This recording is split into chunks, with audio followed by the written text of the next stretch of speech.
The following program is sponsored by Friends of Life Outreach International. Coming up on Life Today, Sheila Walsh explains the powerful history of the gifts of Christmas. And for that one Christmas Eve, they all put their weapons down and they come out of the trenches and they meet in the middle. Yeah. And suddenly they're no longer enemies, they're sons and fathers and brothers, and they're singing about the gift that makes us all put our weapons down. Ooh.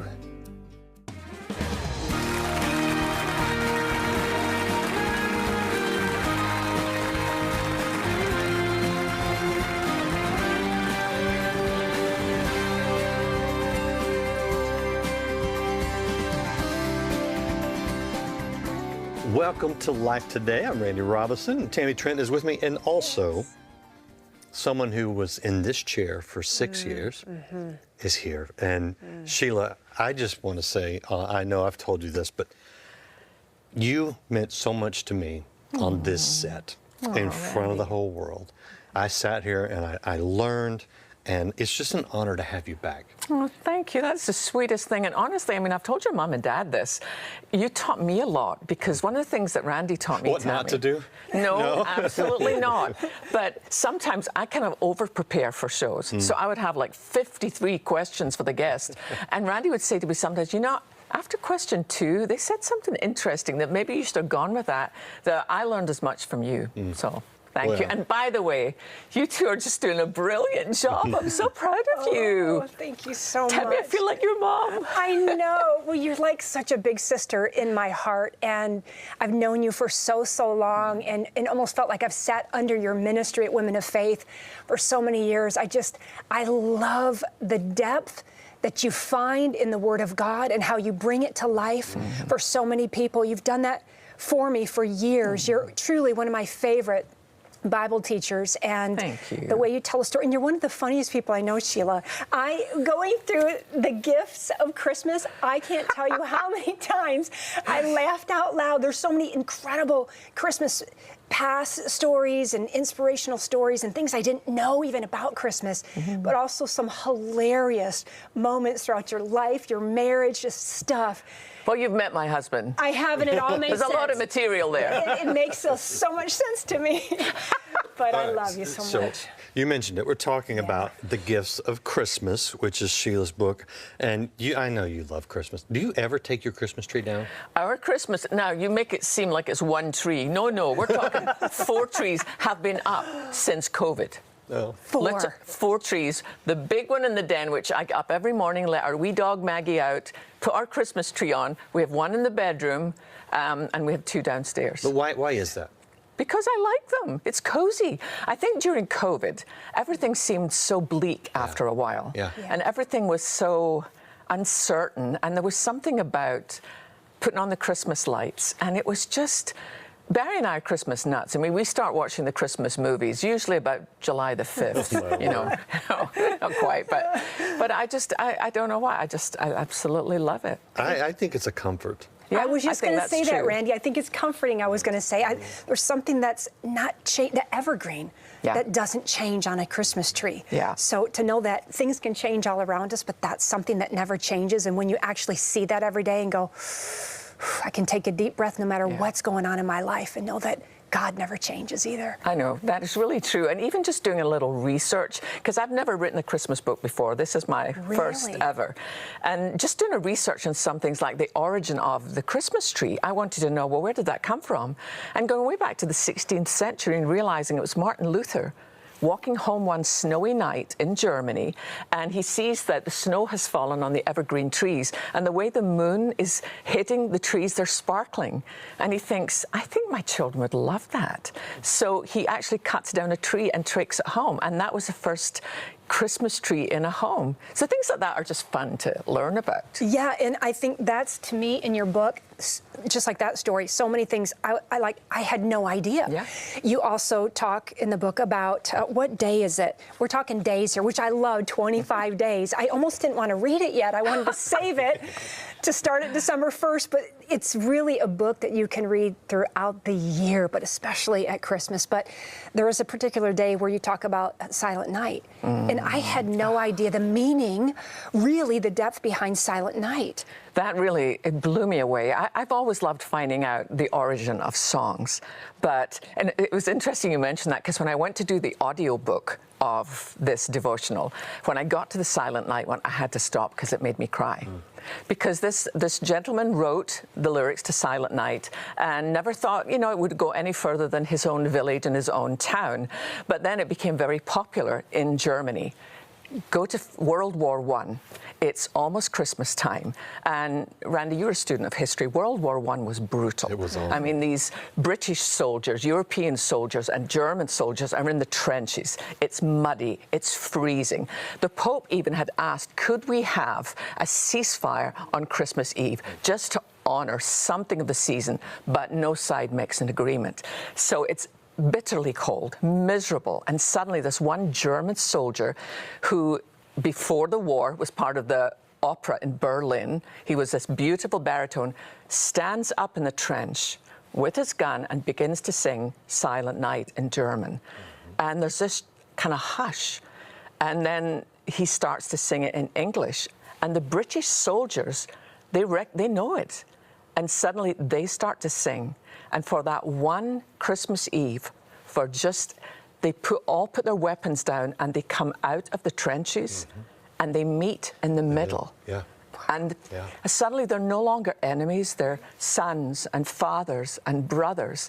And they're singing about the gift that makes us all put our weapons down. Ooh. Yeah, there's a great movie was made about that. I don't know if you Really? know. No, Yeah, I didn't it's a know movie. that. It's a beautiful movie. I think it may be in German, but it's good. Here's what I see in that, and what I think you see in that, and what you want the world to hear, is in a day and age where we're so divided, we can't seem to agree on anything. Every post on social media is a weapon. Oh, I know. Christmas really is a time where we can say, hey, look, let's look beyond all of the turmoil of this world. Let's be still. Let's be quiet. Let's look to God, because there's something transcendent in that we can't grasp on our own. We need help here.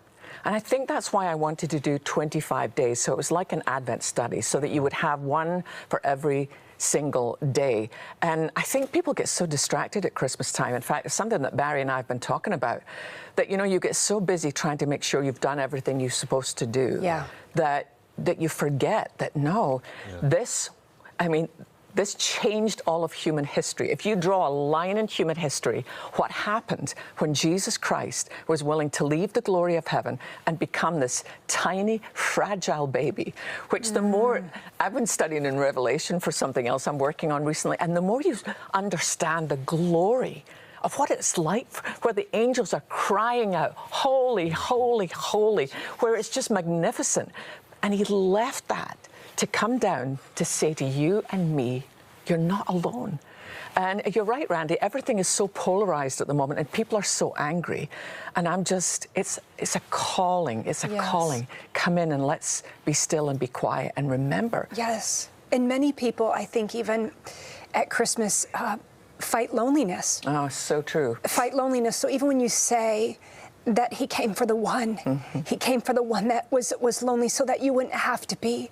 There's so many moments throughout this book, Sheila, that I also cried. I mean, my tears are like right at the surface, and so is my giggle, So it doesn't. One of the things I love about you. It doesn't take much for me to cry or to giggle quickly on a dime, but there were so many moments like that. And I looked to day 11 that hit me like differently, because you share about your personal journey there a little bit, and then you talk about Ruth Graham bringing you in and reading to you. It's the lamp in the window. And I said, I'm not going to cry today. And I'm doing good so far. But can you share a little bit of that? Because it's so special. It's really, when I think back to this incredible privilege of ever having known Billy Graham and his wife Ruth, and particularly Ruth, I mean, she just was such an anchor in my life, such a motherly figure. And the thing that, I mean, I'd met her before because I used to sing at the Billy Graham Crusades in England. And so I'd met her and she was always kind. But it was after I'd spent a month in a psychiatric hospital. And if you've lived your whole Christian life thinking, God's love for me is based on my performance, that was my understanding. Very wrong, but my understanding. It wasn't on the finished work of Christ. It was because my own dad seemed to stop loving me after his brain injury. I assumed that was possible with God too.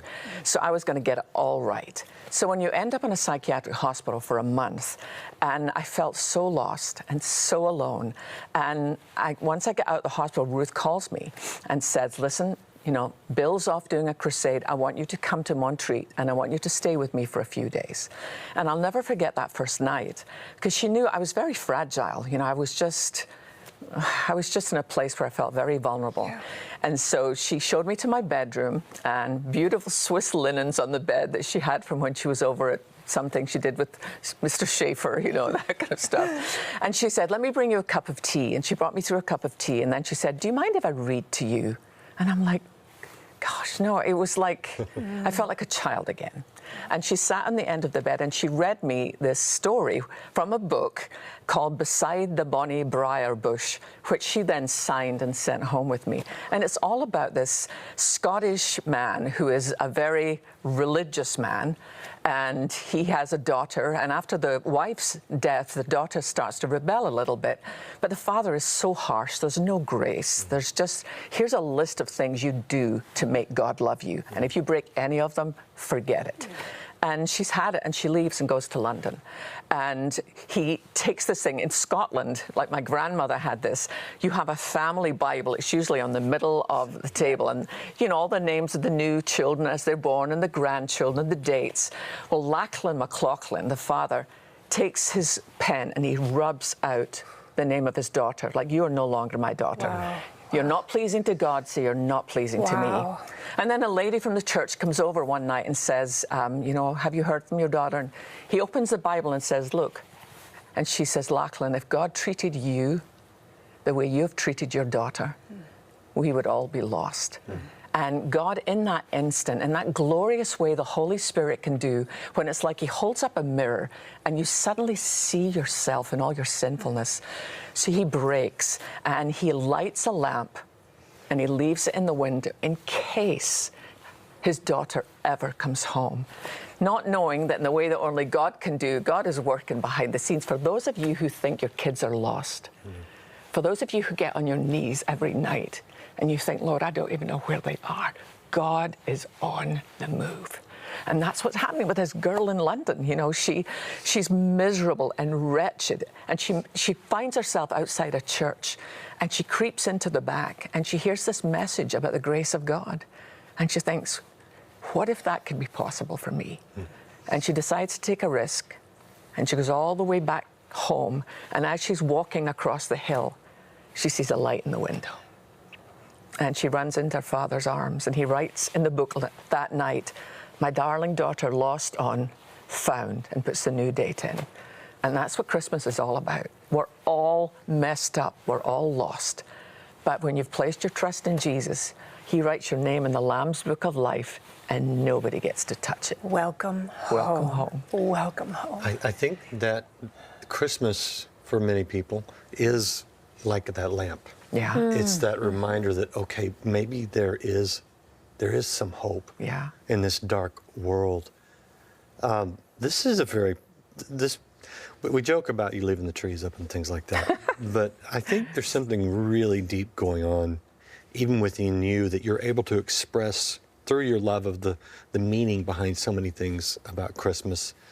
I don't know, where are you in your life what's really important to you now? I'm just curious. That's a great question, Randy, and let me relate it to one of the days in here, because I've never liked mistletoe. Because that people hold it up and they're supposed to kiss you. I was not an attractive teenager. I mean, I had bad skin and I had greasy hair, and plumper than I am at the moment. In Scotland, we eat for ballast. It's windy, so we eat to stay secure in a windy night. And I just wasn't an attractive girl. That's how I felt about myself anyway. So mistletoe was always, I avoided it like the plague. But it was only recently when I was doing some research for this, I found that mistletoe, it's called, I think it's called the thief of the forest. Mistletoe cannot survive on its own. Unless mistletoe attaches to another tree and draws all its nourishment from the tree, it will die. And the more I've begun to understand about my own life, that I cannot survive without Jesus. And I don't just mean, you know, 3 weeks down the line, I mean today. You know, I mean every single moment. And so understanding this joy, and I saw when I was in Israel this year earlier, and being able to talk to some Jewish people there about the honor of being grafted in to the tree, about those being my ancestors now to Abram and Isaac and Jacob and David. But it made me realize again that God has left these pictures everywhere of, look at that, do you understand what that's saying? That we need to be grafted in. So I would say, to answer your question, is I've never been in a place where I feel more dependent on Jesus, more, you know, because I still struggle with my own dark days. And that's one of the reasons I wanted this to be an encouragement to people, because I think people used to think years ago, you give your life to Christ and then it's just plain sailing. But it's not. And last night, interestingly enough, I was studying that passage where Paul's talking about his thorn in the flesh. But realizing that Paul had this unusual gift, and he doesn't tell us, he says, I was taken up to heaven. Whether I was actually in my body or I wasn't, I'm not sure. And I heard things and I saw things I'm actually not allowed to talk about back down here. And he said, and in case I became too boastful, I was given this thorn in the flesh. I am so, and I'm not like, Lord, get me out of here. I think, Lord, make me useful while I'm here. But I have such a sense of the fact that our real lives, they've almost just not really begun yet. This is just, you know, we're in this place where the whole point is to become more like Jesus. And so that's kind of really, like my heart is like, Lord, every single day, I want to become more like Jesus. I don't want to become like the times we're living in. Even people we all know who are like, you know what? Yeah, I'm kind of not so sure about my faith anymore, and I'm not so sure about that, and I'm not so sure about any of that. And I'm like, I am more sure than I have ever been that the Word of God, you can rest your life on. At the risk of sounding a little weird. Oh, Randy, we all know and love you just the way you are. You know, you think about 9 months in the womb, and we don't remember that, but we were there, you know, of course, but it's formative. Right. And it's preparing us for living in this world, right? Right. I wonder sometimes if this life isn't like the womb spiritually, preparing us for eternity. No, I get that. I think that's a great illustration. Or it's like a seed. I used to wonder how my grandmother could take these bulbs that looked like nothing and plant them, and then suddenly, when spring came, there were these gorgeous flowers. And I think that's a bit like, because I used to think, Lord, I long for something that nothing down here is working for. You know, you think if I just can get a nice house, or if I was just married, if I only could have a kid, if I could get that job, or if I could just be 10 pounds thinner, then I'd be happy. And I used to despise the longing. Now I embrace the longing because it's there for a purpose. It's to remind us we're not home yet. And what better reminder than Christmas? Yay! Okay, so I have a lot more things I'd like to ask you about. I mean, we didn't talk about the candy canes or the shepherds or the Christmas star or Tickle Me Elmo. Can you do another program? Can we talk about this some more? Because I know people love Christmas, and I know people want to get the gifts of Christmas. And in fact, Tammy, I'd love to send this to everybody who's watching. And we're going to ask you to do something. If you will support our outreach to show people the love that we're talking about, this Christmas love that God is with us, then we would gladly send this to you when you request it. But watch this and see how you can be a blessing to someone. All there is the dry, burnt-out remnants of the last crops that were here. The dry soil that is testament to the fact that nothing can grow here. Veronica's brought her child here to this screening clinic here in the Kubal area of Angola today, and you can see, I don't have to describe the condition of this child. You can see that this child is suffering. But you know, the reality is it's not just a lack of crops. It's not just dry, parched soil. It's lives. Lives that are being stolen by the lack of food. Not a war, not some human-made crisis.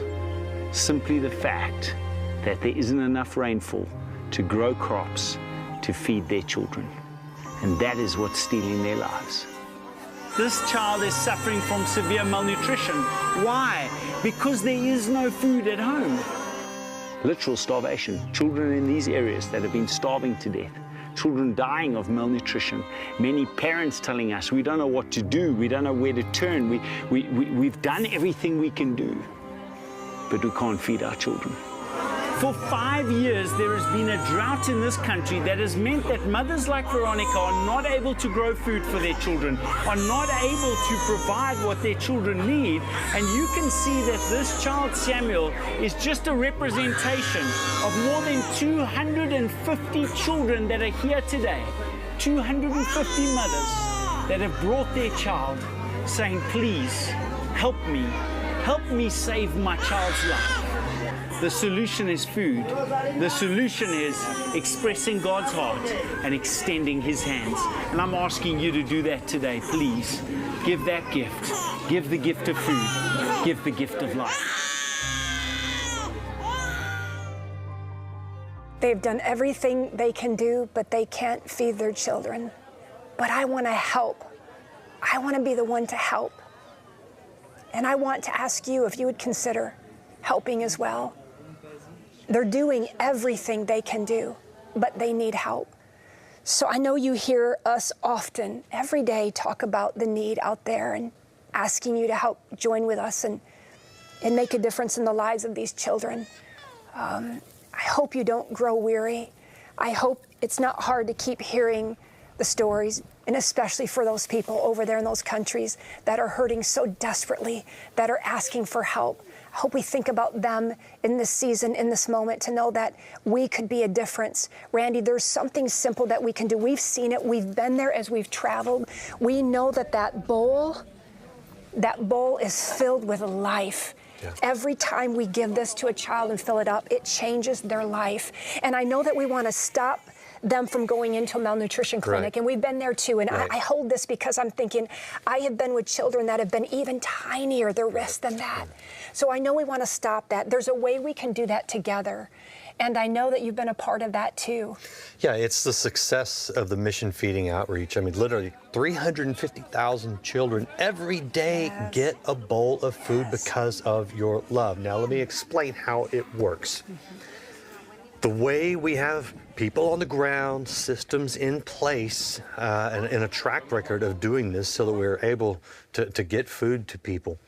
Your gift today of $30 will actually help feed 3 children for the next 3 months. Your gift of $100 would help feed 10 children for the next 3 months. So it really is that easy.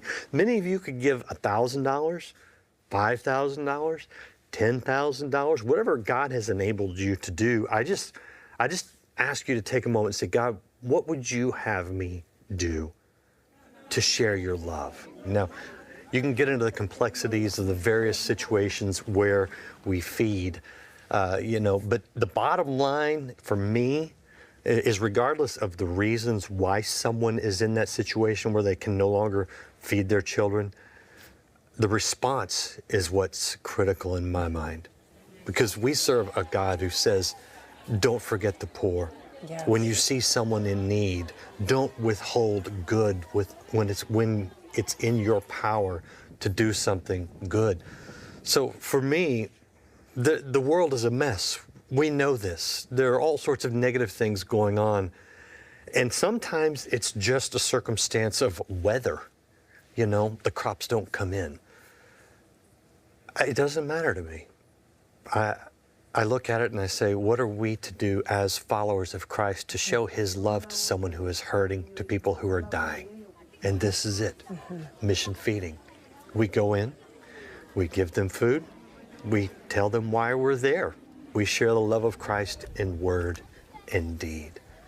I just pray that you will respond in love to these people who are dying and hurting. Go to the phone, go online, make the best gift you can. Across the continent of Africa, children are suffering, facing severe malnutrition and even death. With food reserves gone and many areas experiencing severe famine, we urgently need to replenish supplies to keep feeding the 350,000 children who are counting on us. Through Life's Mission Feeding Outreach, your gift of love can be an answer to prayer for a hurting and hungry child in their time of need. Call now with your life-saving gift of $30, $50, or $100 to help feed and care for 3, 5, or 10 children for 3 full months. With your gift of any amount, we'll send you the brand new Life Planner. Bound in soft-touch leather, this planner will help you with your daily walk with space for you to record your appointments, goals, inspirational notes, and prayers. With your gift of $100 or more, please request the God's Promise Serving Bowl. This beautiful and versatile ceramic bowl is decorated with 2 Corinthians 9:8 and will make a lovely addition to your table or home. Finally, with your gift of $1,000 or more to help feed and care for 100 children, be sure to request our inspiring bronze sculpture, Consider the Birds, inspired by Jesus' words in Matthew 6:26. Please call, write, or make your gift online today.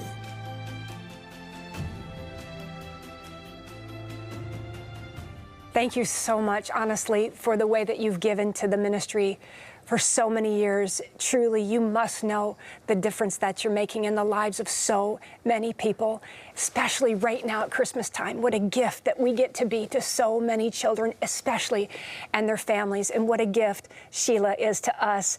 I want to make sure to get you this book, The Gifts of Christmas, 25 Joy-Filled Devotions for Advent. It is an amazing gift for year-round, but especially right now. So when you request it, we're going to get it to you today. Yep. Sheila, we love you so much. Love you too. It's just an honor being with you. Yes. I look forward to doing another program with you. Yeah, let's do it. Yeah, y'all come back because we've got more. We're going to talk about Christmas a little more and with Sheila and Tammy. This is the I best. love it. This is I best. love it. Don't miss it. We'll see you again next time. Yeah.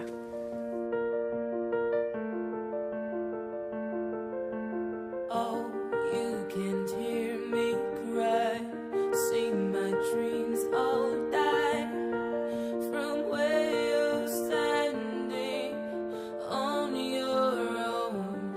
It's so quiet here, and I feel so cold. This house no longer feels like home.